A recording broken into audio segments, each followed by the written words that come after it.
My dear friends, have you ever wondered why the relationships that should bring the greatest joy often inflict the deepest pain?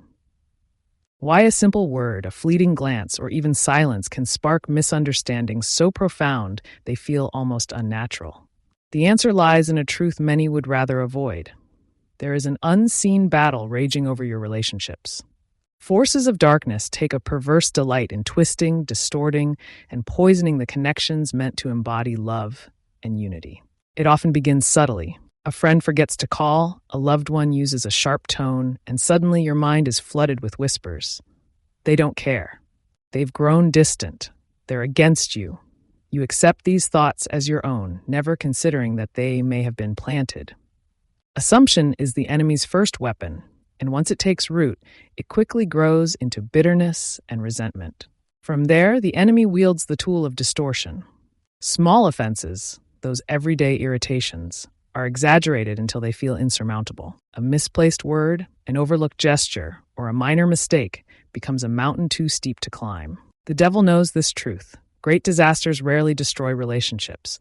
Instead, it's the small, repeated wounds that erode trust and love over time. And then the trap tightens. The whispers change their tune. You're in the right. You're the victim. They owe you. Pride begins to stir. Self-righteousness, the most insidious of poisons, blinds you to your own faults while magnifying those of others. It feels satisfying to be right, doesn't it? But even that satisfaction is a tool. The enemy wants you isolated, proud, and unable to see the log in your own eye. Next comes the music of division, gossip. How easily we succumb to it. We tell ourselves it's harmless, even helpful, to vent our frustrations to others. But with every retelling, the story darkens, the wounds deepen, and the divisions widen. Words meant for healing twist into weapons. The tongue, as Scripture warns us, is a flame capable of setting the world on fire. And how often does it burn those we claim to love? Finally, the enemy exploits your weakest moments. He waits until you feel unloved, unseen, or unworthy, and then he whispers again. They don't care about you. You're better off without them. In your pain, you lash out, pushing away those closest to you, never realizing you are playing into his hands. This, my friends, is how the enemy operates. His power lies not in force, but in deception. He thrives in the shadows, convincing you that these thoughts and feelings are your own. But here's the truth he fears. When the light exposes his schemes, they crumble. You were created for love, for unity, for reconciliation. There is one who has already overcome these forces of darkness. He calls you to forgive, to understand, and to resist the whispers that divide. So when anger rises, when pride whispers, or when division looms, pause. Pray. Ask yourself, whose voice am I listening to? Because in that moment, you have a choice. Will you allow the destroyer to twist and tear apart your relationships? Or will you turn to the one who restores, heals, and unites? The war is real, my friends, but so is the victory. Choose wisely. And the next time you hear that faint, subtle murmur, the one that says, they don't care, they've done this to hurt you, stop and question it. Shine light on the lie, and you'll find the truth waiting on the other side. It feels natural, doesn't it? As if the thought emerged unbidden, as instinctive as breathing. But what if it isn't? What if this quiet, corrosive assumption isn't your thought at all, but the shadowy whisper of something darker? Think about how often this plays out in your daily life. A friend forgets to call, and the voice says, they're too busy for you now. You don't matter. A loved one speaks sharply, and the whisper insists, they're angry, they don't respect you. It always starts small, something ordinary, almost insignificant, a glance, a word, a moment of silence. Yet the interpretation grows monstrous. What could have been resolved with a simple conversation festers instead, becoming a wound that bleeds bitterness. Why is this so effective? Because the enemy, yes, there is an enemy, understands human insecurity. You fear rejection. You crave affirmation. These vulnerabilities make you exquisitely susceptible to the suggestion that you are being slighted, ignored, or disrespected. And the enemy thrives on this weakness. He exploits it not with loud proclamations, but with faint whispers that feel like your own thoughts. Perhaps you wonder, surely this isn't intentional. It's just how the mind works, right? No, do not underestimate the cunning of the forces aligned against you. Their aim isn't merely to disrupt your day or sour your mood. It's far more insidious. Their goal is to isolate you, to make you believe that those who love you are against you, to plant seeds of suspicion so deeply that they grow into towering trees of resentment. And once those roots take hold, how difficult they are to uproot. Have you seen it in others? The sibling who refuses to speak to their family member over a slight long forgotten by the other. The friend who drifts away, convinced they're unloved because of a missed invitation. The couple who, after years of love, find themselves locked in bitter silence over misunderstandings neither can clearly explain. In every case, the root is the same, a small assumption, left unchecked, growing into something monstrous. Now ask yourself honestly, how often have you fallen into this trap? When someone disappoints you, do you seek understanding or do you leap to conclusions? Do you clarify their intent or do you stew in silence, replaying the perceived slight until it takes on a life of its own? And when you do this, who benefits? Not you, not the person you care about. The only beneficiary is the enemy who sows division and rejoices as relationships unravel. If this is true, how can it be stopped? The answer is simple, though not easy. Resist the whisper. The next time the accusing voice rises in your mind, stop and question it. Ask yourself, is this thought true? Do I have evidence? Have I spoken to them to understand their intent? More often than not, you'll find the answer is no. Then comes the harder task. Respond with grace. When the whisper says they've hurt you, respond with forgiveness. When it says they don't care about you, respond with an act of kindness. This is how the whisper loses its power. By refusing to let it take root, by replacing suspicion with trust, and by recognizing that your true enemy is not the person who disappointed you, but the one who seeks to turn you against them. So the next time you feel that insidious assumption creeping in, pause, pray, shine a light on the shadow. For once exposed, the enemy's weapon loses its power. Remember this, you were not created for bitterness. You were made for love, for understanding, for unity. Do not let a whisper steal that from you. And consider how the smallest things, a forgotten text, an unwashed dish, a careless word, can sometimes become unbearable. On another day, you might laugh them off. Yet in certain moments, they grow monstrous in your mind, gnawing at your peace. Whispering accusations, they don't care, they don't respect you. Recognize these whispers for what they are. Shine a light on them, and choose love instead. This is who they truly are. But how does this happen? How do small, seemingly inconsequential offenses grow so large that they erode the very foundation of love and trust in a relationship? It is no accident. This is the deliberate work of a cunning adversary who knows human nature all too well. The enemy understands that great disasters rarely destroy relationships. Most bonds can withstand obvious challenges, betrayals, heated arguments, or even physical distance. But small, repeated offenses, these are the silent termites of love, slowly eating away at the foundation until one day it collapses without warning. Consider a spouse who leaves socks on the floor. At first, it's a mild annoyance, but then the thought creeps in. Why can't they respect me enough to clean up after themselves? Each time it happens, the thought grows louder until it solidifies into a belief. They don't care about me at all. What began as a moment of carelessness becomes a damning judgment of their character. Or think about a friend who is repeatedly late. The first time, you brush it off. The second time, you feel a flicker of annoyance. By the third or fourth instance, you're convinced. They value their time more than mine. They don't really care about this friendship. The offense remains small, but in your mind, it has snowballed into a narrative that eclipses the love and connection you once felt. This is distortion at work. The enemy takes something small and inflates it, stretching its significance far beyond reason. It's the art of turning molehills into mountains, but with a sinister intent. Each minor irritation, when left unchecked, becomes another brick in the wall of division. Why do we let this happen? Partly because of pride. We assume others should know better, that they should meet our unspoken expectations. When they fail, we see it not as human error, but as a personal slight.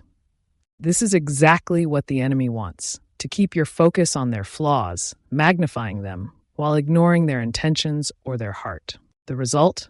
A slow, steady erosion of trust. Over time, these magnified offenses form a narrative. They're against me.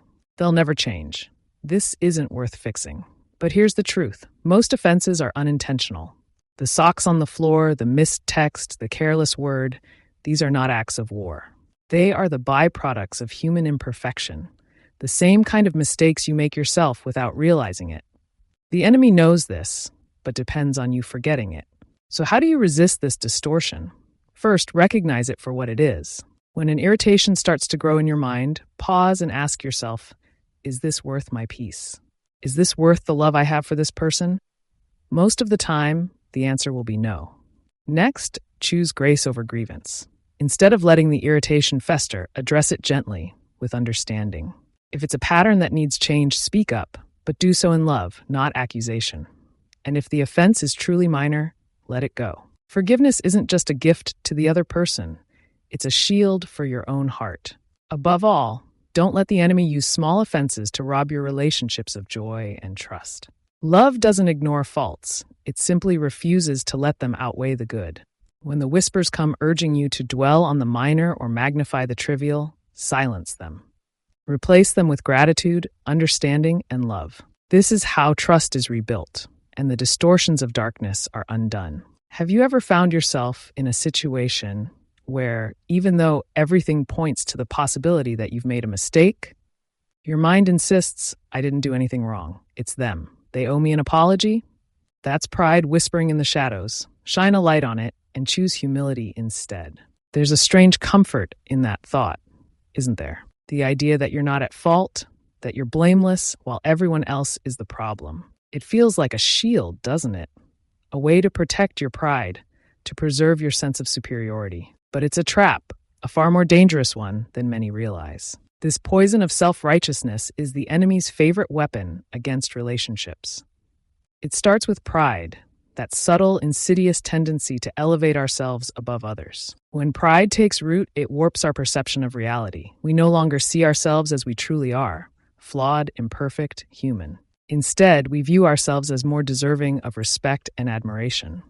And when we see ourselves this way, every perceived slight becomes exaggerated, while our own faults remain hidden, buried beneath the weight of our pride.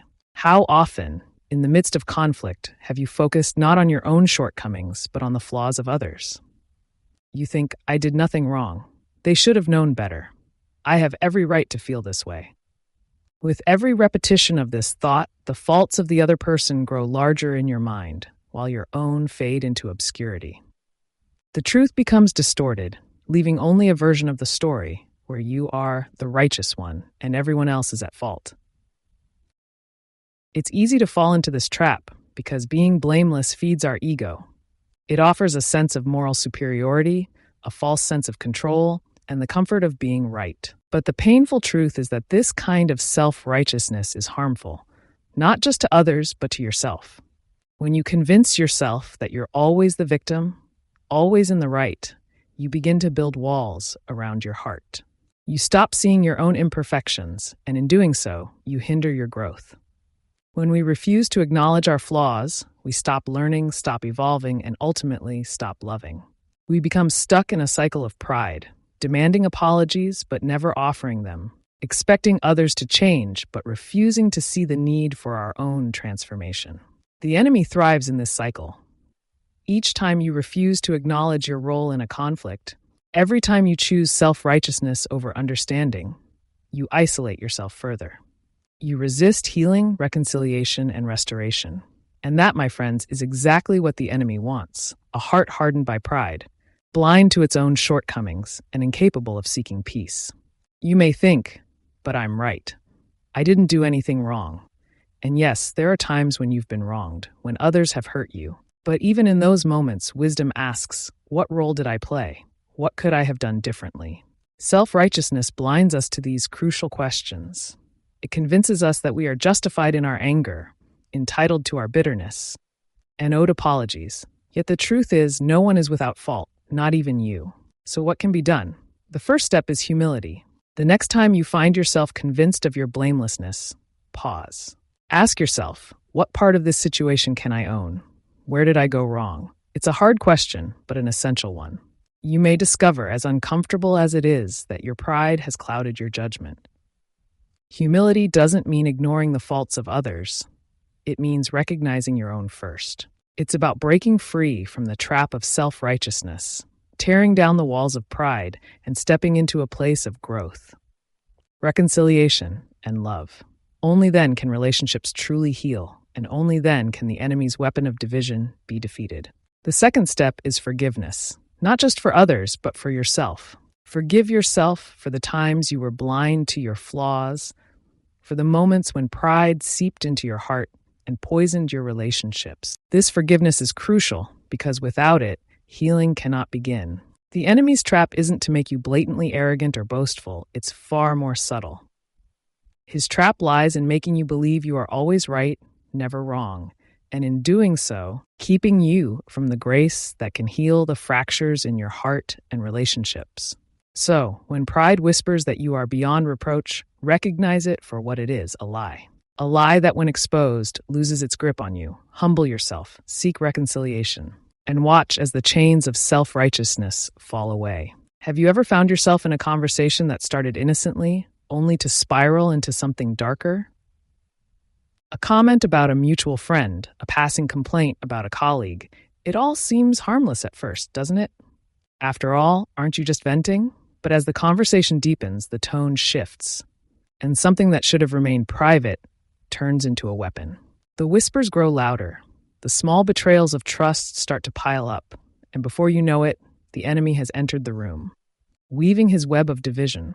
Gossip is not just casual chatter, it's a tool of destruction. Cloaked in the guise of concern or sharing, it carries a far more sinister purpose. The enemy knows that relationships are built on trust, and that breaking trust can cause far-reaching damage. Through gossip, seeds of doubt, suspicion, and bitterness are planted. And the most insidious part?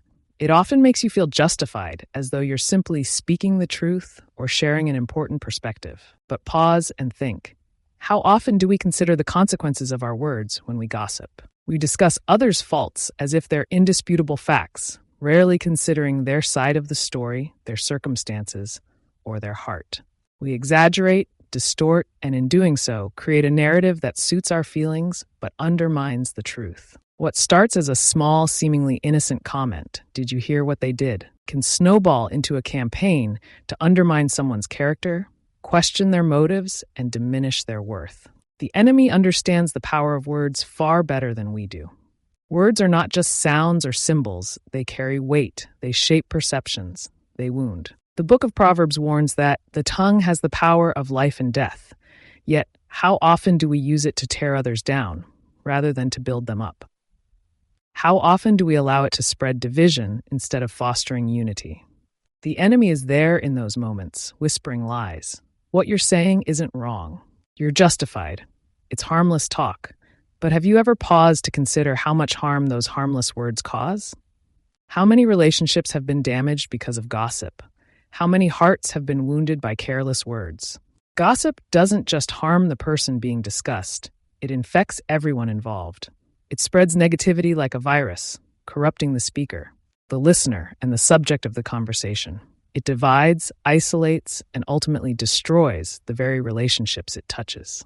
If we truly understood the weight of our words, perhaps we'd speak with greater care, replacing gossip with grace, judgment with understanding, and division with love. It is only by resisting the temptation to gossip that we can begin to restore what has been broken. And it destroys. The worst part is that gossip thrives in the shadows. It feels safe to speak behind someone's back, as if the words hold no real weight, as if there are no consequences. But gossip is like a fire. Once sparked, it spreads uncontrollably, reaching places you never intended. It changes how we see others, how we treat them, and even how we view ourselves. And in the end, the damage is far-reaching and difficult to undo. Trust is eroded, friendships are shattered, and bonds that once felt unbreakable are weakened, sometimes beyond repair. So, how do we resist the pull of gossip? The first step is deceptively simple, but challenging. Pause before you speak. Ask yourself, is what I'm about to say building someone up or tearing them down? The second step is to examine your motives. Are you sharing this information out of genuine concern, or are you seeking to elevate yourself by diminishing someone else? Be honest with yourself. The third and perhaps most difficult step is to stand up for others when gossip arises. Speak truth, but do so with grace and humility. Refuse to participate in division, even when it feels easier to stay silent. We must remember that our words hold immense power. We can use them to build, to heal, to restore, or we can wield them as weapons to tear down, to divide, and to destroy. The choice is ours. And when gossip surfaces, we must recognize it for what it truly is, a tool of the enemy, designed to dismantle the relationships we hold dear. But when we choose not to engage, when we choose instead to speak life, we silence the enemy's whispers and open the door to healing and reconciliation. Have you ever felt the sting of rejection, the ache of emotional pain, or the persistent voice of insecurity whispering that you're not enough? These feelings are deeply human, and in moments of weakness, it's easy to believe they're simply a part of who you are. But what if there's more at work? What if the pain you feel, the deep wounds that surface in your most vulnerable moments, are not just the result of human interaction, but the careful manipulation of something darker? What if these feelings are being fed by an enemy that preys on your deepest fears, seeking to isolate you, to convince you that you're alone, and to destroy the very relationships that could bring healing? The enemy knows your vulnerabilities better than you do. He exploits them, planting seeds of doubt and fear that grow into walls of isolation. In those moments of emotional pain, it's easy to believe the lie that you're unworthy, unloved, and unseen. But these whispers are not your own. They are part of a deliberate strategy to keep you from the connections and the truth that could set you free. The enemy's goal is not just to hurt you, but to isolate you, to pull you away from the love, community, and grace that can heal your heart. The next time you feel that ache, that sting of rejection, pause. Ask yourself, is this pain revealing a truth, or is it being twisted into a lie? Recognize the enemy's tactics for what they are and resist them. You were made for connection, for love, and for unity. Don't let the darkness convince you otherwise. Instead, lean into the relationships that bring life and trust that healing is found in the light. He watches, waits, and strikes at your weakest moments, when you're grieving, when rejection cuts deep, when your insecurities flare. He knows that in these fragile times, you are more vulnerable to lies, misinterpretations, and actions that drive others away. And that is precisely his goal. The enemy doesn't aim just to cause you pain. He wants to use that pain to isolate you, to build walls between you and those who care about you, and to convince you that solitude is safer than risking love. In your vulnerability, he whispers that you don't deserve love, that you are unworthy of kindness, that no one truly cares. He stirs up doubts, leading you to believe that others only see your flaws, that your weaknesses define how they view you. He twists kindness into pity, closeness into a setup for betrayal. In those moments, the impulse to push others away can feel overwhelming, even necessary, as if keeping people at a distance will protect you from further pain. But this is exactly what the enemy wants. He knows that emotional isolation is fertile ground for bitterness and despair. He understands that pushing others away also pushes away the love that could bring healing. Think back to the times you've been hurt. How often did you feel the urge to withdraw, to retreat into yourself, to tell yourself you didn't need anyone? When wronged, it's natural to pull back, to put up walls, to self-protect. But in doing so, you deepen the wound. As you push others away, the pain doesn't lessen, it grows. The more you isolate yourself, the more the enemy's lies take root. You're better off alone. No one understands your pain. No one will ever truly love you. He knows that isolation is one of his most effective tools. Alone with your pain, you're easier to manipulate. He feeds you the lie that you must carry your burdens alone, that asking for help is weakness, that revealing your true self is too dangerous. And so as you retreat further, the darkness tightens its grip. But there is another way, a better way. Instead of retreating into isolation, instead of closing off when you feel most vulnerable, choose to reach out. This path is not easy. It demands courage, trust, and vulnerability. But it is the path to healing. When you allow others to see your wounds, when you share your insecurities, you invite love in. You open yourself to the possibility of restoration, connection, and a healing that only comes through trust. Yes, it's risky. Yes, it may hurt. But it's also the path that leads to freedom. Love, though it requires vulnerability, is the antidote to the lies of isolation. It's through connection that the wounds inflicted by rejection and insecurity are healed. So when the urge to shut down comes, resist it. Choose to let others in, because while the enemy thrives in isolation, healing flourishes in love and connection.